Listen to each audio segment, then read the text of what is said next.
peeps, it's Sophie from Disrupt Tutoring, and as always, it's such a pleasure to join you.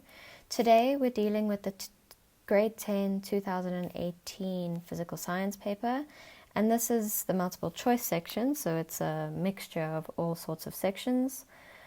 Okay, so let's get into it. So the first question says, an object is positively charged if it has more, and then the options are more electrons than protons, more electrons than neutrons, more protons than electrons, or more protons than neutrons. So we know that the answer has to be C, because protons are positively charged, and if you have more positively charged particles than negatively charged particles, then you have a positively charged object. So that's the answer to that one. Great. So 1.2 says a car is traveling at a speed of 30 meters per second on a straight road. What would be the speed of the car in kilometers per hour?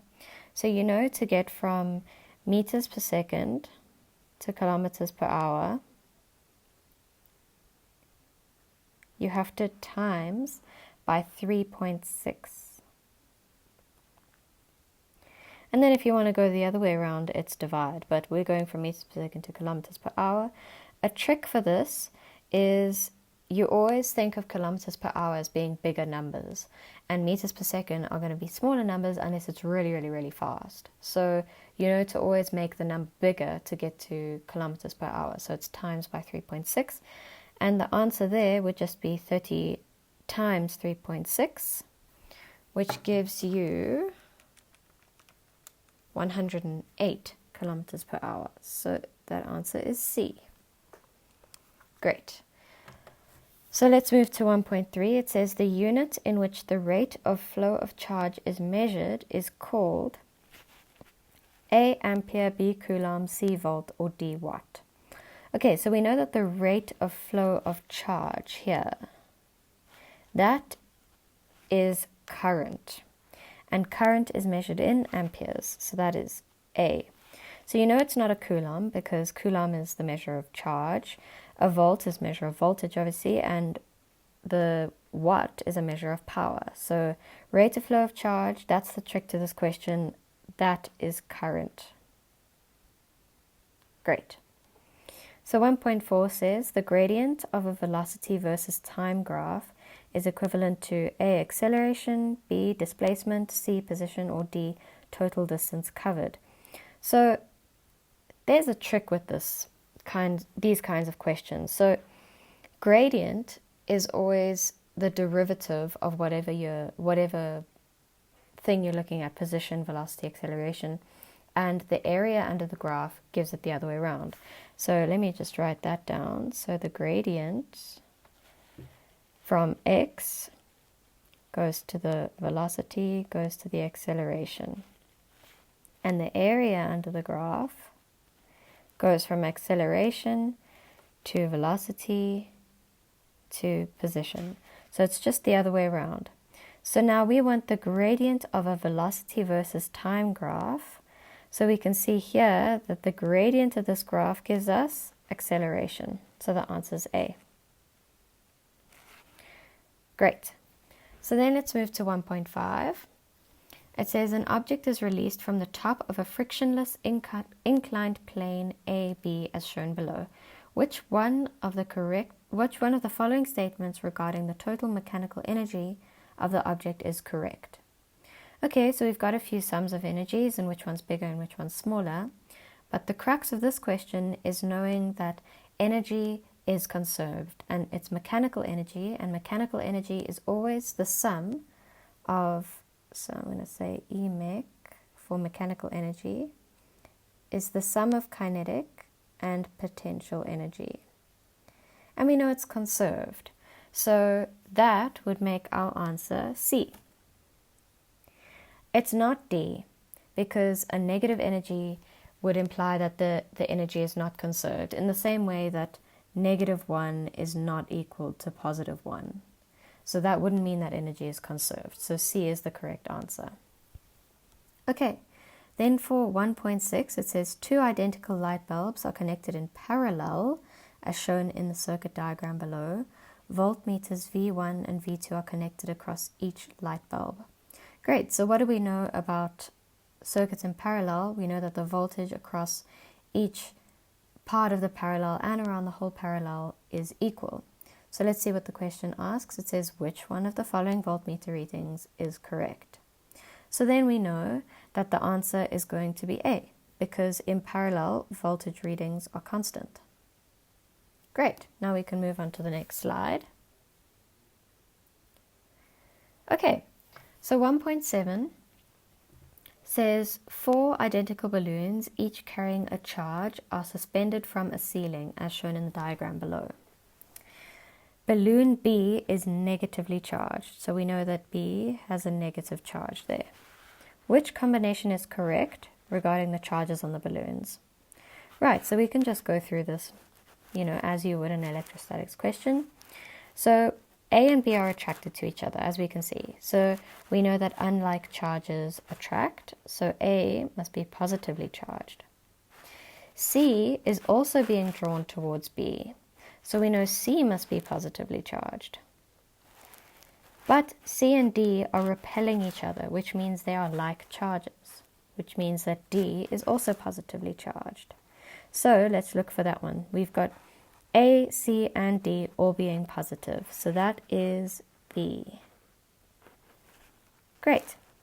So let's go on to 1.8. It says 2 cyclists are cycling in opposite directions along the sideline of a rectangular field. It is observed that they covered the same distance over a time interval of 3 seconds. Which one of the following physical quantities is the same regarding the cyclists over the interval of 3 seconds? Okay, so let's go through these one by one. So acceleration, we're not really given any information on acceleration, so we can kind of do away with acceleration.